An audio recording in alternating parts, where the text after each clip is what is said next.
it's Emily. Welcome back to my channel. And today's going to be a very massive reading wrap up for the month of July because I read a total of 36 books this past month. Of those books I read 7 of them physically. I listened to 16 of them on audiobook. I read 12 mangas and 1 graphic novel. I also had 2 DNFs, which I'm not going to mention here.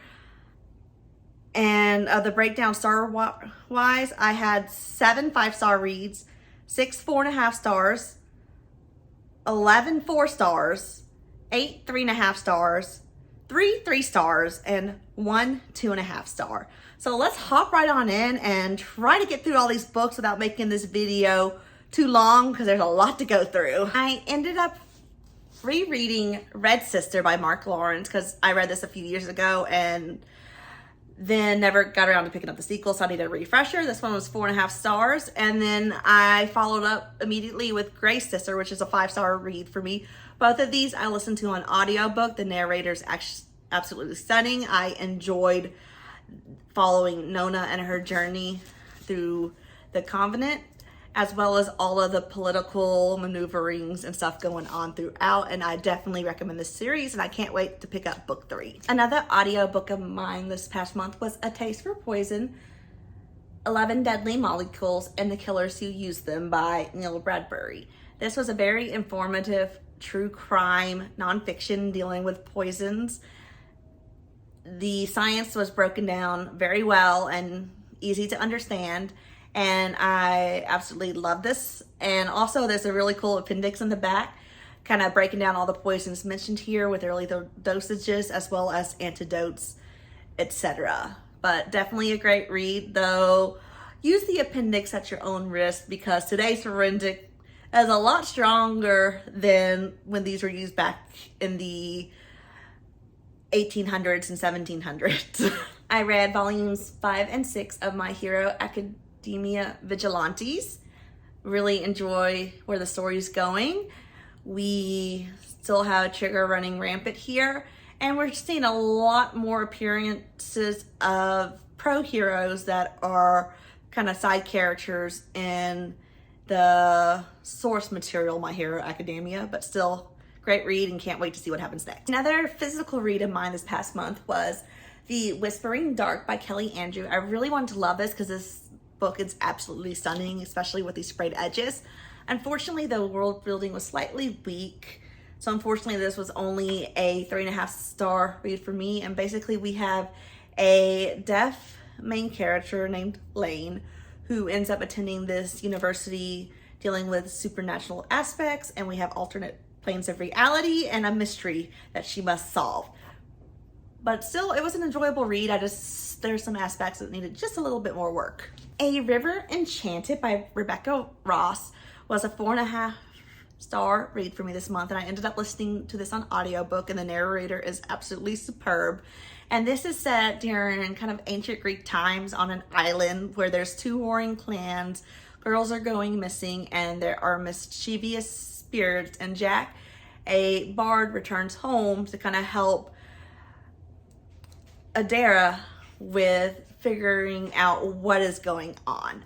But still, great, enjoyable read, and I can't wait to see what happens next with book 2. All Lightning by Cixin Liu, and I definitely butchered that, was a 3.5 star read for me this month. It started out very strong, and then after the halfway point, it kind of went downhill and got a little weird. But I really enjoyed the physics aspect of this, and we are following Chin, who is studying ball lightning and trying to figure out its causes after he witnesses his parents being incinerated by it as a kid.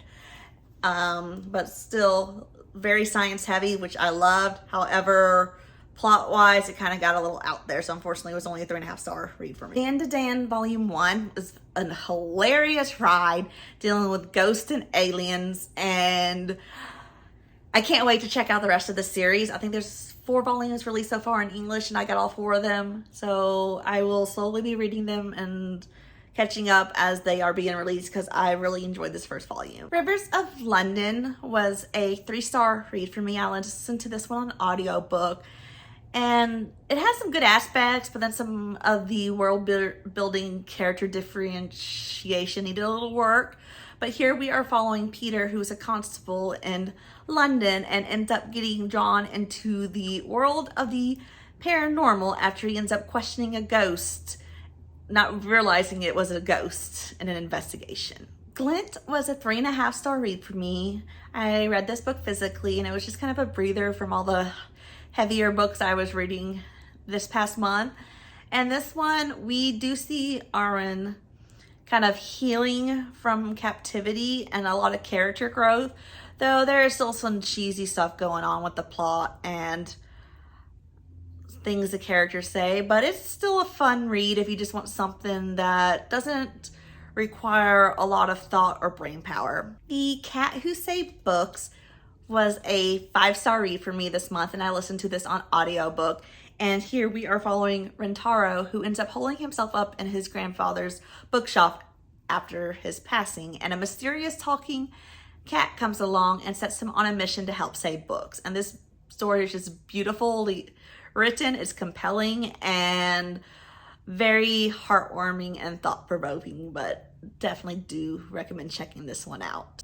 Ogi Summer Break Volume 1 is following Ogi, who likes to dress a little bit on the girlier side, and he ends up dating Tego, who is blind, over the summer, and it's just kind of a cute little story about coming to terms with oneself, and it's a really fun, lighthearted read. I really wanted to enjoy The Blacktongue Thief. Unfortunately, it was only a 2.5 read for me. I listened to this on audiobook, and honestly, I was a little confused about what was going on at times because the plot was a little out there. And basically, this is told from a thief's perspective who kind of ends up being stuck on a journey after being caught. I think that's kind of what it was about. I don't know. It was just some weird stuff going on, and unfortunately, was a total miss for me. Clover and the Bone was a 4-star read for me. I listened to on audiobook, and this is heavily based with the legend of King Arthur in Camelot.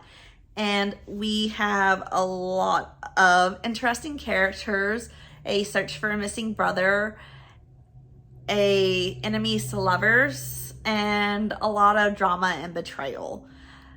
Was very great reading, and I can't wait to see what's going to happen in the second book because this one left me hanging. Yagi, the Bookshop Goat, is a cute little manga following Yagi, who ends up getting a job in the carnivore zone working at a bookshop, though he has a bad habit of eating the books and also ends up falling for the owner, a wolf of that bookshop. But it's still a cute little read and just something lighthearted to check out when you just want something different. So definitely enjoy this one. Battle Royale was a bit of a slow start for me and took a while to get into, and I almost ended up DNFing it and put the book down for a year before I actually picked it back up again. But once I did and the plot started moving, I was hooked. This is set in an alternate reality Japan where each year a class is selected and these students must fight to the death, where there's only one survivor, and you find yourself rooting for all these students.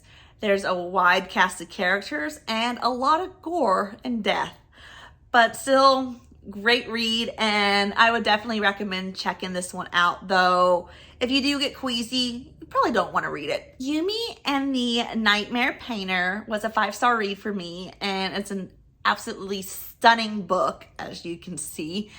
And this, we are following Yumi and Painter, who live kind of what they thought were different worlds and end up switching bodies and must get to the end of a mystery that's occurring and how to get back into their own bodies. It's kind of the gist of it. I'm not going to go too in depth because I don't want to spoil much, but because I feel it's better to go in blind. However, definitely do recommend checking this one out because you will love it. And I think Painter really resonated with me because I saw a lot of my own behaviors and the way he acted.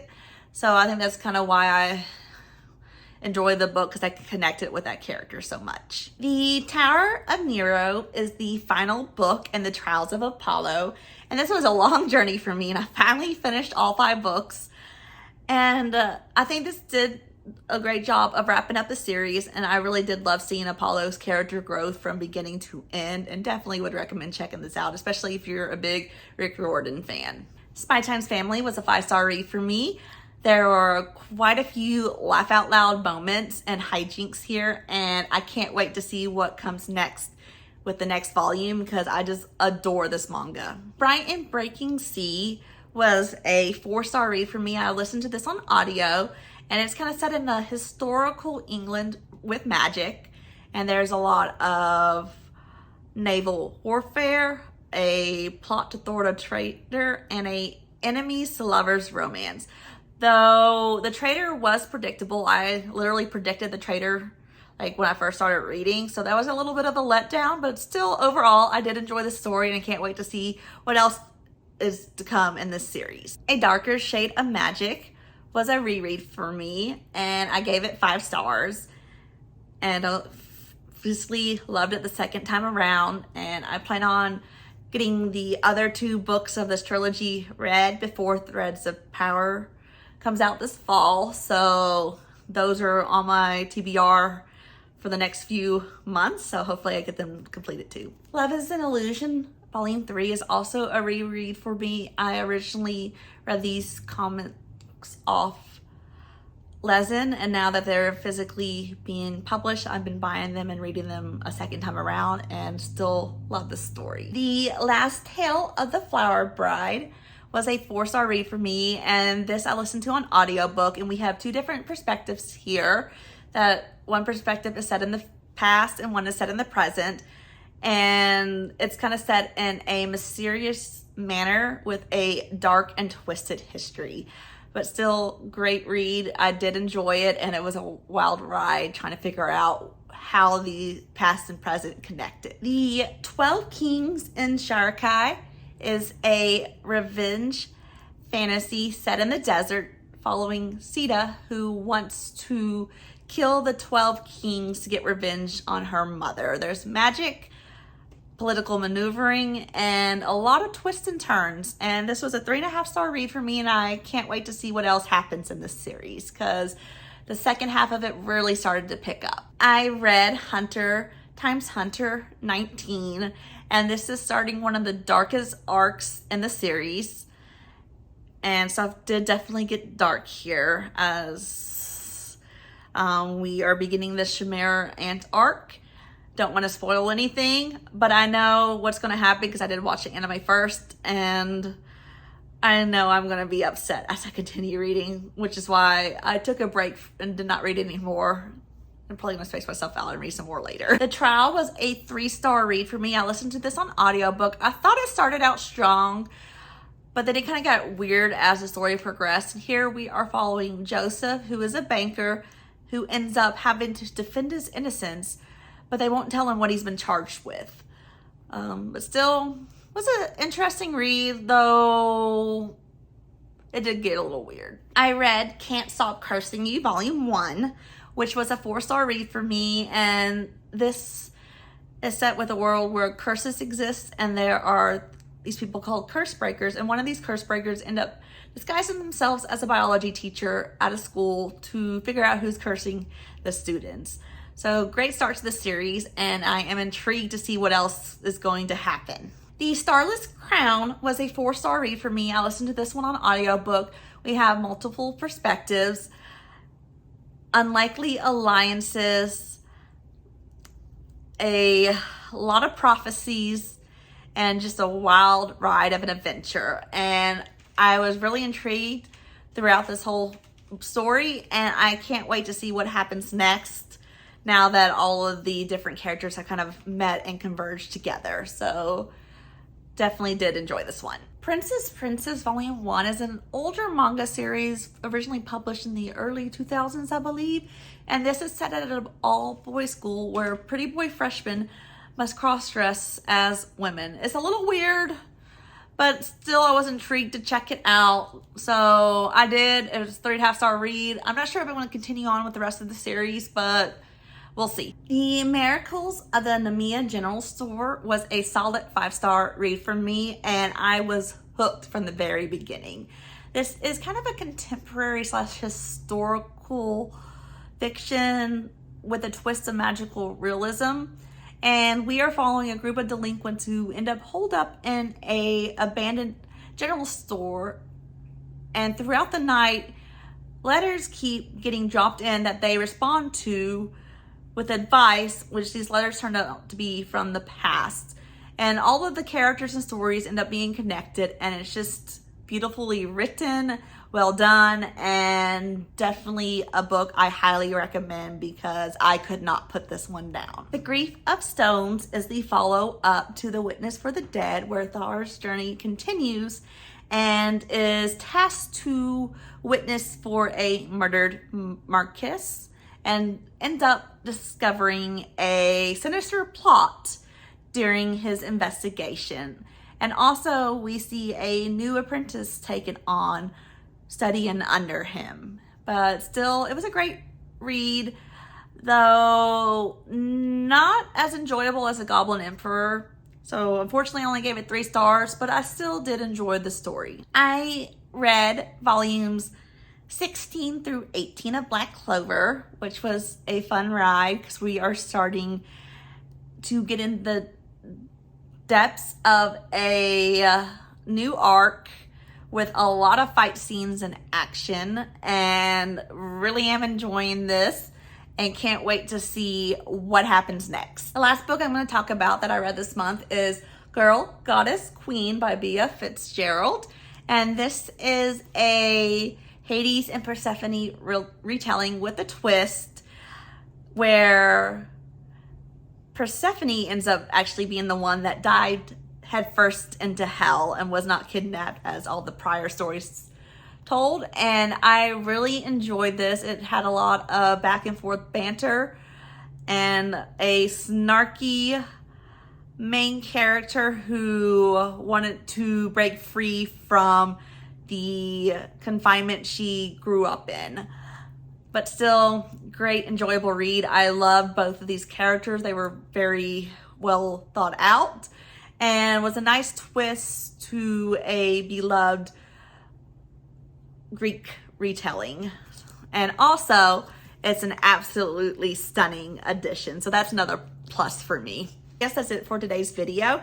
That was quite a lot of books to get through, and I hope I did not keep y'all too long because I try to keep my reviews kind of short and sweet. But hopefully August I can keep up with my reading track, since I have been on a roll this year with all my reading. But other than that, I guess that's all. If you enjoyed this video, feel free to click the like and subscribe button down below, and I look forward to seeing you in my next video.